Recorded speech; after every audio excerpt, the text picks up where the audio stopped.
Sir మీరు మీ శ్రీమతి గారు ఇంత అన్యోన్యమైన దాంపత్యం కొనసాగించడానికి సార్ మూల రహస్యం ఏంటి సార్? ఇది ఇంతే జీవితం ఎవరికాళ్ళు సర్దుకుపోవడం అండి.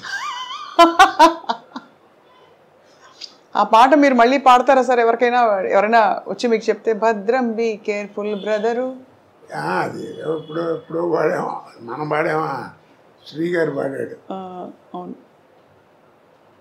అంటే ఆయన గోపాలను అది మీకు తెలియదు. మీకు ముందు పరేశ్వరాలతో చేయించారు, అది బాగాలేదని మళ్ళీ నాతో చేయించారు. అదే ఆ పాట సార్? ఆ పాత్ర అదే గొప్ప సీక్రెట్ చెప్పారు సార్. అది అంటే చాలా మంది తెలిసి ఉండొచ్చు కానీ ఏమండి, సాగితే గొప్ప అండి, సాగిపోతే మ్యారేజ్ ఏంటి తలకాయ చెప్పండి. అది సర్దుబాటులో సంసారం ఉంటుంది. ఇద్దరు పిల్లలు పుట్టిన తర్వాత ఇంకా 4 ఏళ్ళు 5 ఏళ్ళు సంసారం చేసి డైవర్స్ ఏమిటండి? ఆ మాట అంటే ఏంటంటే మా ఇద్దరికి కెమిస్ట్రీ కుదరట్లేదు, ఏదో వేవ్ లెంగ్త్ కుదరట్లేదు. ఏది వేవ్ లెంగ్త్ కుదిరింది?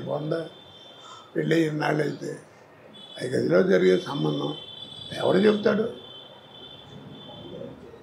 కాబట్టి అది ఎవరు చెప్పినా, నీకు డైవర్స్ ఇచ్చే లాయర్ చెప్పినా నాయన అన్నీ బాగున్నాయి, నేను చేస్తాను, ఎందుకైనా మంది ఒక 6 నెలలు మీరు ఆగి రండి, ఈ లోపల మళ్ళీ ఏమైనా మార్పులు మారుతాయేమో అని చెప్తాడు. ఎవరైనా కలిసి ఉండమంటారని వెళ్ళిపోమని ఎవరు అంటారు కదా? అంతే కదా సార్. ట్యూబ్లోంచి బయటకు వచ్చిన పేస్ట్ని మళ్ళీ ట్యూబ్లోకి పంపించాలనుకోరు, అలాగేనా? పంపగలవా? ట్రై చేసి చేతికి అంటుస్తుందా పని పంపలేవు. అలాగే గడప దాటి వెళ్ళిన సంసారాన్ని కూడా ఎవరైనా లోపలికి తీసుకురాలేదు. అది వాళ్ళిద్దరి మధ్యలో ఉంది. అదే అంతే కదా సార్. నేను అందుకే సంసారం ఉన్నాడు. అమెరికాలో ఒకసారి వెళ్ళినప్పుడు సంసారపక్షంగా ఉంటే బాగుంటుంది అన్న. ఒక ఆవిడ పెద్ద కోపం వచ్చి సంసారపక్షం అని 3 సార్లు అన్నారు. ఇప్పటికీ సంసారపక్షం అంటే ఏమిటంటే అని అడిగింది. ఎన్నాళ్ళు అయిందమ్మా నువ్వు వచ్చాన్న? 28 సంవత్సరాలు అయిందన్నాడు. అంది. సరే బాగానే ఉంది. పెళ్ళి ఎన్ని ఏళ్ళు అయిందన్నాడు? 30 ఏళ్ళు అయింది. ఈ 30 ఏళ్ళలో మీ అమ్మ నాన్న ఎప్పుడన్నా గదిలో కూర్చుని తలుపేసుకుని లోపల కూర్చుంటావు నువ్వు చూసావా అన్న. నేను చూడలేదు. అదే సంసారం అంటే అన్న. ఏం చెబుతాను దానికి అర్థం? మరి ఆ జ్ఞానం ఉండాలి, అడగకూడదని. అలా తయారైంది. ఇప్పుడు యువతంతా ఎందుకు పాడవుతుంది? 2 నోట్ చేసుకున్నాం. మీ మాస్టర్ చెప్పినా, మా మాస్టర్ చెప్పినా, వాళ్ళ మాస్టర్ చెప్పినా, ఎవరు చెప్పినా రోడ్డుకి వెడం పక్కనే నడవమన్నారు. కుడిపక్క గురించి వాళ్ళ నోటమ్మడి రాలేదు. ఇప్పటికీ రోడ్డు మీద పోలీసు కూడా కీప్ లెఫ్ట్ అంటాడు. అది రైట్ అని మాట రాదు. కుడి పక్క నడవటం కనుక నేర్చుకుంటే, ఎడం పక్క నడవటం నేర్చుకుంటే కుడి పక్క నడిస్తే ఏంటి అనేది నీకే తెలుసు. ఇది చేయడు సాధన. కీప్ లెఫ్ట్ అంటే అందరూ ఆయన మా తండ్రి అనుకుంటే కరెక్టే అనుకోండి గురుగారు, ఇప్పుడు కుడి పక్క నడిస్తే ఏమవుతుంది అంటాడు. ఏమవుతుంది? ఏరే చోట మొహం బాగా పడతాడు. కాబట్టి దీన్ని బట్టి అర్థం నీకేంది? సాధన తక్కువ, వాదన ఎక్కువ. సాధన తక్కువ, వాదన ఎక్కువ. అర్థం? 2 మనకి విజ్ఞానం పెరగాలి. మనకి టీవీలు వస్తున్నాయి, ఫోన్లు వస్తున్నాయి, సెల్ ఫోన్లు వస్తున్నాయి, ఇంకా రకరకాల విజ్ఞానం పెరుగుతుంది. కానీ మనకి జ్ఞానం పోగొట్టుకుంటున్నాం. అమ్మ అని పిలవాలనే జ్ఞానం పోయింది. అది తప్పు కదా. మాతృభాష అన్నారు. అరవవాడికి అరవం, తెలుగువాడికి తెలుగు, తమిళవాడికి తెలుగు. వాళ్ళ మాతృభాష ఎవరు కాదు. తల్లితో సమానం అన్నారు. తల్లి పదం ఎంత గొప్పది. మనకి తెలియకుండానే ఎవరిని నేర్పకుండానే మనకేదైనా అనుకోకుండా దెబ్బతలితే అమ్మ అంటాం. ఎందుకంటాం కదా? అమ్మ ఎంత గొప్పది. తండ్రి ఒక ఏజ్ వచ్చిన తర్వాత వాడు నేర్పేది జ్ఞానం. తల్లి అట్ట కాదు. నువ్వు ఒక ఏజ్ వచ్చేంత వరకు నీకు నేర్పేది ఆల్ ఇంగ్స్ నేర్పేది mother. Talking, drinking, walking, sitting అన్నీ నేర్పేది మదరే, తల్లి.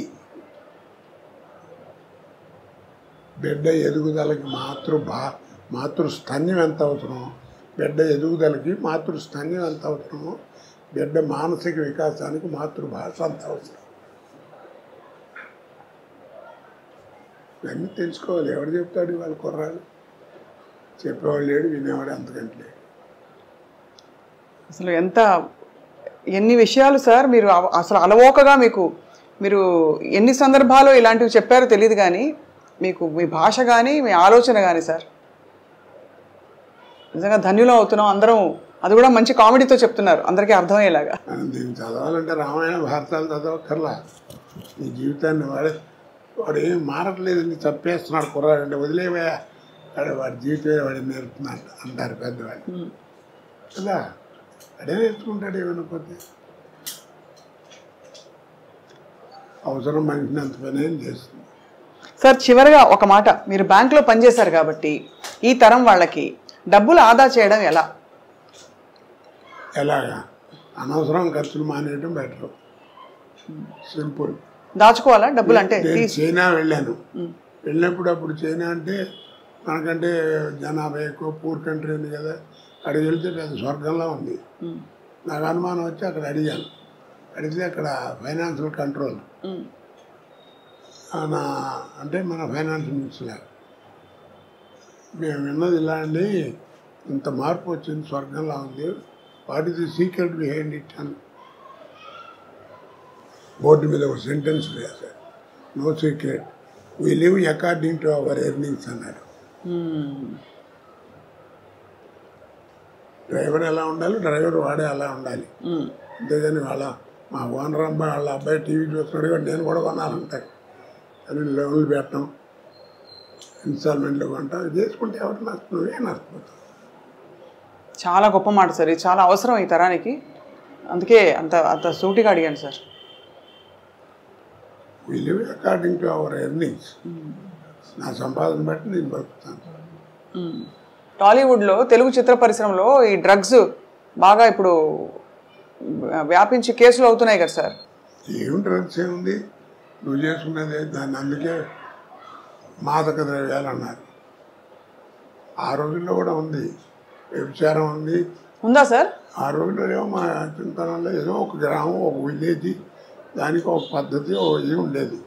ఇప్పుడు అక్కడ దాకేందుకు మన వాళ్ళు పర్మిట్ అని పెట్టారు మందు తాగడానికి.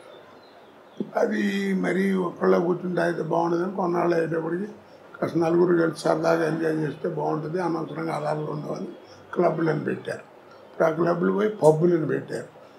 ఇప్పుడు ఆ పబ్బులు పోయి 4 కోట్లు పెట్టి ఇల్లు కట్టాడు అనుకోండి, మా ఇల్లు చాలా బాగుంటుందండి ఆయన అన్నీ చూపించి, ఇది మా ఇంట్లో ఇది పబ్ హౌస్ అంటాడు.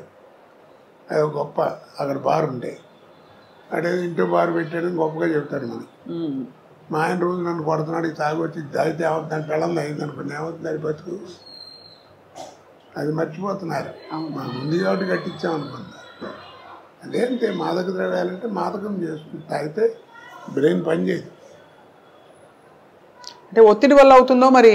ఈ మధ్య చాలా అంటే చిత్ర పరిశ్రమలో ఎక్కువ అన్ని చోట్ల ఉన్న సమస్య అది. అదేంటంటే కాస్త 10 మంది తెలిసిన వాళ్ళం కాబట్టి, బలానా వాడు తాగుతున్నాడు, బలానా వాడు డ్రగ్స్ తీసుకున్నాడంటే పాపులారిటీ ఉంటుంది కాబట్టి మన వాడతారు.